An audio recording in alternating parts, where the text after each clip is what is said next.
Saúdos, como están? Xa saben que as obras na Rúa de San Pedro son o conto de nunca acabar e, de feito, para comezos de ano está prevista unha nova actuación no adoquinado. O anuncio dos traballos reabre tamén un debate entre as dúas asociacións de veciños do barrio, porque unha delas opta por pechar a rúa ao tráfico para frear o deterioro da calzada e a outra négase rotundamente a esa posibilidade. Hoxe quixemos coñecer a opinión de veciños e comerciantes. O debate sobre que facer ca Rúa de San Pedro está máis aberto ca nunca a falta de só un par de meses para que o Concello acometa ali unhas obras de mellora do adoquinado. Un firme que sofre as consecuencias do paso de preto de 6.000 vehículos diarios, os que hai que sumar uns 10.000 peóns. Por iso, a Asociación de Veciños A Xuntanza aposta por eliminar o tráfico na rúa, unha opción que desbota o outro colectivo veciñal do barrio, Amigos de San Pedro. Entre os veciños e comerciantes, como nas asociacións, hai opinións para todos os gustos. Pero o tránsito non poderá cortar, Cuando llegué aquí había doble dirección y cogíamos todos, sí, porque van a cortar el tráfico. Y quieren venir poner aquí y acabar con la calle, que siempre fue una calle comercial y ya la ven mostrar. Creo que os máis afectados non somos aquí abaixo, sería no estreito da rúa, quizáis, porque aquí, quieres ou non, estamos lá das paradas de autobuses, de escolas e tal. E tampouco ten moi claro, a veces a mí vai ben así. É moi estreito isto. E non collen ben dous coches aquí de par, pareceme. Que non está moi ben isto, que tiñan que mirar por isto. Debería ser peatonal, porque favorecería moito o tema do comercio nesta zona. Tenía que cambiar la carretera porque ya está muy mal, pero tanto tiempo ahí ahora sin carretera, todo cerrado, pues muy mal, no pasan los coches, la gente. O Concello ten previsto iniciar as obras despois do Nadal para non afectar a campaña de máis venda do ano. Os traballos realizaránse nunha primeira fase no tramo entre Porta do Camiño e a calzada da Igrexa. O proxecto inclúe unha ampliación das beirarrúas, unha bella demanda veciñal, do que non hai noticias de momento e do máis que reclamado Plan de Mobilidade do Barrio, un proxecto que segue nos caixóns do Concello dende hai anos. Onte fora o BNG e hoxe tocoulle ao PSOE facer a súa valoración das ordenanzas fiscais de 2013. Ao igual que o Bloque, os socialistas ven algúns aspectos positivos na norma. O primeiro, a opción de pagar o IBI entre esquendas, pero tamén, como os nacionalistas, o PSOE lamenta que o goberno local non adopte medidas para evitar a suba do imposto de bens inmobles. O PSOE vaille propoñer ao goberno local que adopte medidas para paliar a suba do IBI no pleno extraordinario no que mañá recibirán luz verde as ordenanzas fiscais de 2013.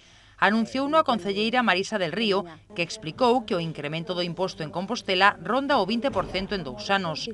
Unha parte desa porcentaxe responde á corrección dos valores catastrais establecida polo Estado, pero o resto da suba ten que ver ca revisión que fixo o propio Concello en 2009. Neste tramo, en o que o PSOE quere que actúe o goberno local, reducindo o tipo impositivo do 0,60 actual ao 0,56. Esas 4 centésimas, di Edil, bastarían para non afogar os petos dos composteláns. Nos o que pensamos e non podemos estar de acordo con esta suba nos momentos nos que estamos e nos o que propomos é a única solución que está na man dos concellos, dado que a suba da base do valor catastral é un imperativo da Administración Central, o que nos propomos é que o Concello, o Grupo de Goberno, decida sobre a reducción do tipo impositivo, que é a ferramenta que ten na man para que finalmente continuemos pagando o que estábamos pagando e nos suframos estes incrementos nestes momentos. O que si aplaude o PSOE é a decisión do goberno local de fraccionar o pago do IBI porque, di Marisa del Río, iso será bo pros composteláns e tamén evitará a falta de liquidez do Concello durante o verán. Os socialistas tamén respaldan outra das novidades da ordenanza, as exencións para algunhas persoas no pago das cotas mínimas de depuración e saneamento de auga e na taxa fixa do lixo. Iso sí, a concelleira lamentou que esta medida non fora ben tramitada polo goberno. A proposta que se fai non está ben tramitada, a intervención municipal e a tesourería municipal así o fai constar nos seus informes que acompañan o expediente de tramitación destas ordenanzas. Marisa del Río explicou que os erros na tramitación impiden coñecer cantas persoas se beneficiarían desas exencións fiscais.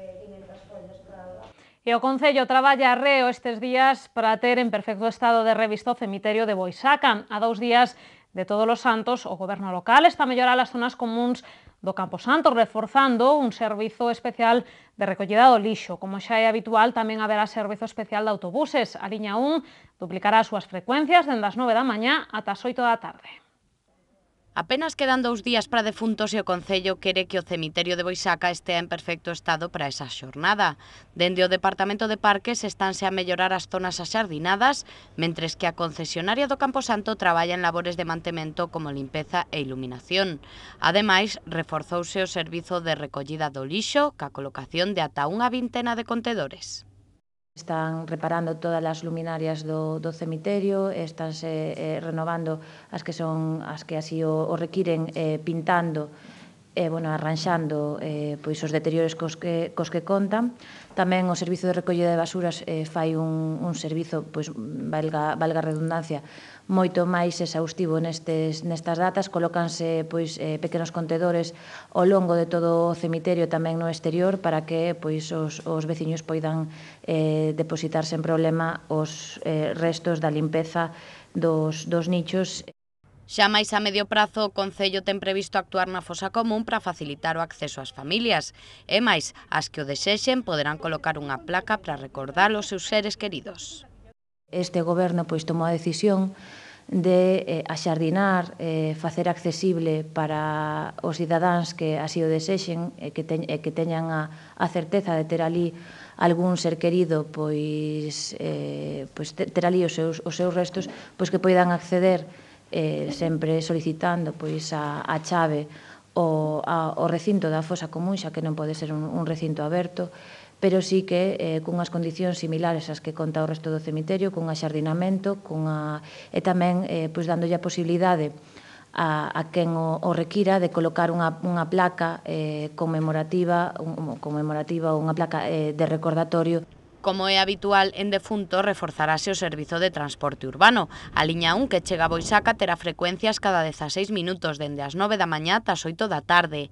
O ano pasado ese autobús moveu a 3.200 pasaxeiros no 1 de novembro. Aproveitando esta rolda de prensa, o concelleiro de Mobilidade deu conta dos resultados da campaña posta en marcha pola Dirección Xeral de Tráfico para controlar que os condutores respecten os semáforos. Os controis leváronse a cabo do 22 ao 28 de outubro en distintos puntos da cidade e a distintas horas. O resultado foi satisfactorio, segundo Albino Vázquez Aldrei.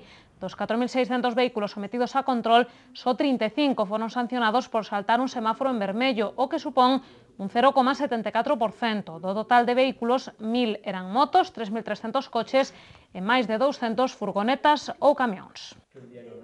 E a concelleira de Economía presentou hoxe un novo seminario no marco do programa Santiago Investor Support. Desta vez a xornada ten que ver ca presenza dos negocios en internet.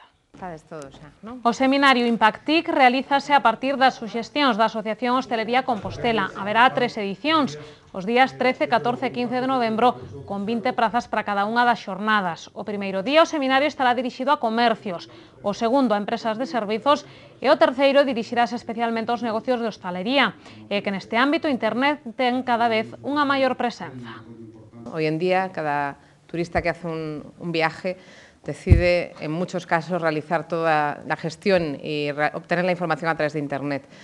Y realmente el sector, y nosotros también estábamos de acuerdo, creemos que era necesario darles alguna herramienta más de trabajo, más conocimiento de ese medio para poder vender mejor sus hoteles, posicionarse mejor. Máis cousas, a Escola Municipal de Música está a piques de celebrar o seu 10º aniversario e vaino celebrar cun amplo programa de actividades neste curso. Entre as novidades, un seminario permanente de música tradicional. A Escola Municipal de Música cumpre 10 anos neste curso e vaino celebrar cunha variada programación máis alá das clases habituais. A principal novidade é o Seminario Permanente de Música Tradicional, no que músicos de recoñecido prestixio amosarán os segredos de instrumentos como a zanfona, o acordeón e a gaita. Entendendo a importancia da música tradicional galega como parte fundamental da nosa cultura e da nosa cultura musical, a Escola Municipal de Música propón esta iniciativa innovadora. O coordinador deste seminario é o profesor de clarinete, gaita desta escola, Pablo Pascual, que se atopa aquí sentado á miña esquerda e que conta cunha longa e máis que recoñecida trayectoria profesional. O seminario conta con músicos de reconocido prestixio, non só en Galicia, sino no ámbito internacional. Outra novidade da temporada é o programa Creando Oportunidades, unha iniciativa de préstamo ou mesmo doazón de instrumentos. Un préstamo doazón de instrumentos que dende a Escola Municipal de Música nos comenzos dos instrumentos, pois xa sabedes que sempre hai que facer unha pequena inversión e moitas veces as familias ou alguén que estudou música en algún momento pois ten o seu instrumento abandonado na casa, pois nós, por mediación dun formulario, poñemos en contacto familias ou persoas que queiran doar ese instrumento e que así poder dar a oportunidade a outros rapaces ou a outras persoas a estudar música.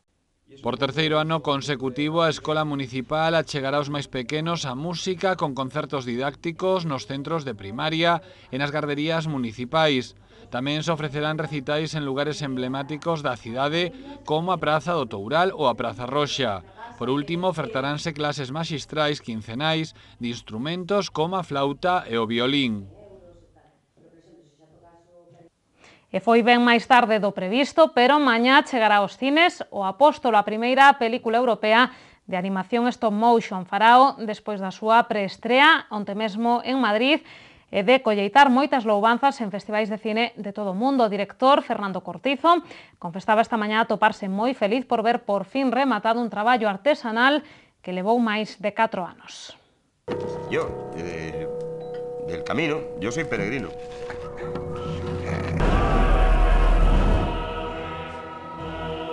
Ya saben, hay condenas a las que no se puede escapar. Son as primeiras imaxes de O Apóstolo, a película de animación stop motion na que máis de 200 profesionais estiveron traballando durante 4 longos anos. O filme chegará mañá aos cines despois de ter recollidas moi boas críticas e mesmo algún premio en festivais de todo o mundo. O director Fernando Cortizo non oculta a súa ledicia por ver, por fin, os froitos dun enorme esforzo. É unha película moi laboriosa, porque artesanal 100%. E hoxe, digamos que é un día feliz, porque, bueno, xa é o momento de deixala voar sola, non? O Apóstolo foi rodada cunha complicada técnica. Primeiro, os actores interpretaron as súas escenas e despois os animadores pasaron os movementos e as expresións aos bonecos. Por iso, os protagonistas reivindicaban hoxe que son moito máis que dobradores. Así que, por favor, non nos limitamos a poñer a voz. Construímos o personaxe, filmóusenos. E por iso, cando nos vexades, veredes os movementos de man que os meus xestos propios, o noso rostro, no meu caso rexuvenecido, no del transformado, pero é un traballo actoral, por iso estamos tan contentos e tan orgullosos. E por iso o espectador acaba por non ver os bonecos, para ver tan só a Jorge Sanz, Geraldine Chaplin, Luis Tosar, Manuel Manquiña, Xosé Manuel Olveira Pico ou Celso Bugallo. O seu traballo en O Apóstolo poderase ver máis ás claras na edición en DVD da película, que xa se está preparando. Tamén se está a traballar na versión estadounidense da longametraxe, que terá unha importante colaboración no apartado musical. O tema central da película será interpretado polo cantante Roger Daltrey, líder da mítica banda The Who. Por certo, que a banda sonora de O Apóstolo leva a firma de Philip Glass, un compositor que estivo nominado aos Óscar en 3 ocasións. Estamos afeitos a ver peregrinos que chegan a Santiago a pé, en bicicleta ou a cabalo, pero nunca ata hoxe coñeceramos a ninguén que percorrer o camiño en patíns. A pioneira é Anuska Gil, unha moza compostelá que partiu de Saint-Jean-Pied-de-Port, en Francia, o pasado 2 de outubro, 28 días despois.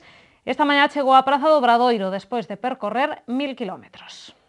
Leva case un mes subida aos patíns e hoxe culminou o seu reto, percorrer o camiño de Santiago patinando. Anuska Gil emprendera a ruta en Saint-Jean-Pied-de-Port o 2 de outubro, coincidindo co nacemento de Gandhi e co Día Internacional da Non Violencia.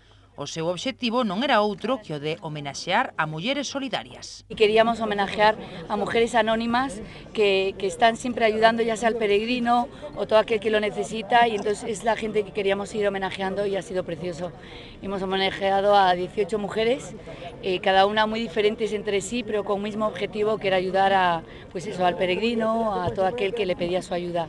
Anuska Gil percorreu 1000 kilómetros ata chegar á Praza do Obradoiro e na súa ruta houbo momentos bons, pero tamén malos. Recuerdo la etapa ¿cómo es esto? La Cruz do Ferro, que llegamos a las 12 de la noche, iba rezando porque llegamos tardísimo, entonces iba iluminada por los coches que nos acompañan y con miedo de que apareciese un jabalí. Yo creo que esa es la etapa más difícil. Non tardaremos en coñecer todas as aventuras de Anuska durante esta peregrinación, porque o seu próximo reto é escribir un libro. Me voy a ir a un sitio muy especial, que es con unas monjitas Altea, porque quiero escribir un libro con toda esta experiencia que he pasado, y me apetece estar ahí un poco cogiendo todo eso de lo que me he empapado todo este mes y la gente que he visto, entonces me apetece escribir esta experiencia. A patinadora asistiu á misa do peregrino na catedral ca intención de entregarlle ao apóstolo a capa ca que chegou ao Obradoiro e na que foi cosendo distintos obxetos ao longo da súa peregrinación. Leva case un mes subida aos patins e hoxe culminou o seu reto, percorrer o Camiño de Santiago patinando. Anuska Gil emprendera a ruta en Saint-Jean-Pied-de-Port o 2 de outubro, coincidindo co nacemento de Gandhi e co Día Internacional da Non Violencia. O seu obxectivo non era outro que o de homenaxear a mulleres solidarias. Y queríamos homenajear a mujeres anónimas que están siempre ayudando, ya sea al peregrino o todo aquel que lo necesita, y entonces es la gente que queríamos ir homenajeando y ha sido precioso. Hemos homenajeado a 18 mujeres, cada una muy diferentes entre sí, pero con un mismo objetivo, que era ayudar al peregrino, a todo aquel que le pedía su ayuda. Anuska Gil percorreu 1000 kilómetros ata chegar á Praza do Obradoiro e na súa ruta houbo momentos bons, pero tamén malos. Recuerdo la etapa ¿cómo es esto? La Cruz do Ferro, que llegamos a las 12 de la noche, iba rezando porque llegamos tardísimo, entonces iba iluminada por los coches que nos acompañan y con miedo de que apareciese un jabalí. Yo creo que esa es la etapa más difícil. Non tardaremos en coñecer todas as aventuras de Anuska durante esta peregrinación, porque o seu próximo reto é escribir un libro. Me voy a ir a un sitio muy especial, que es con unas monjitas Altea, porque quiero escribir un libro con toda esta experiencia que he pasado, y me apetece estar ahí un poco cogiendo todo eso de lo que me he empapado todo este mes y la gente que he visto, entonces me apetece escribir esta experiencia. A patinadora asistiu á misa do peregrino na catedral ca intención de entregarlle ao apóstolo a capa ca que chegou ao Obradoiro e na que foi cosendo distintos obxetos ao longo da súa peregrinación. Tempo xa para botarlle un ollo a nosa axenda cultural, como sempre, con moitas propostas para o seu tempo libre.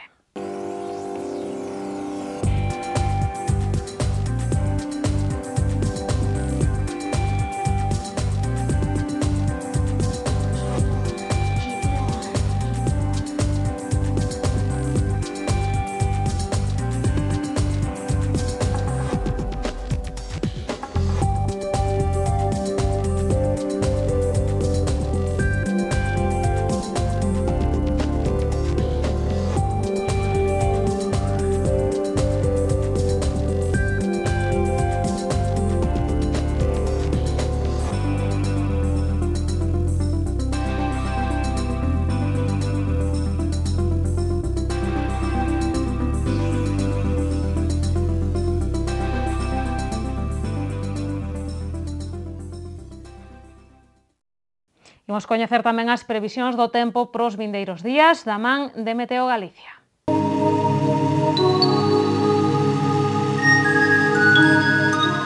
Pedras de Santiago ofrécelle a información do tempo.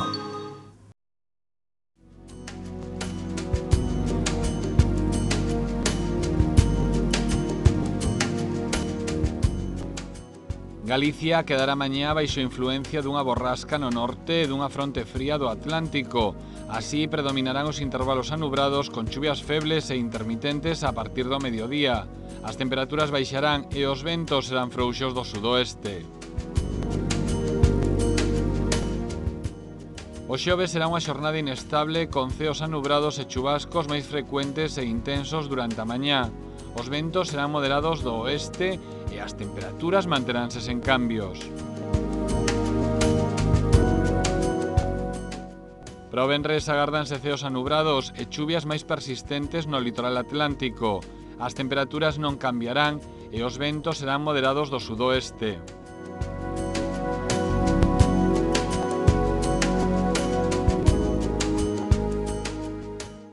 Mañá en Santiago teremos ceos anubrados, con chuvias febles e intermitentes a partir da tarde.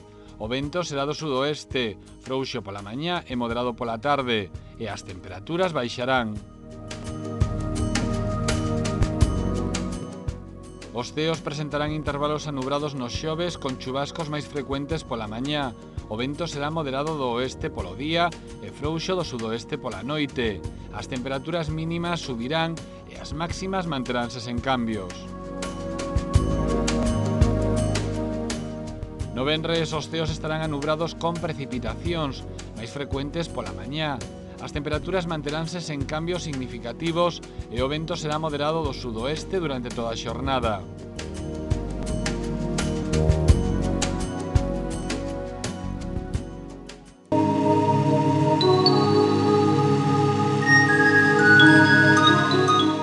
Pedras de Santiago ofreceulle a información do tempo. Pois que a información do tempo rematan as novas, unhas felicitacións de cumpleanos e regresamos co preguntoiro, non se movan.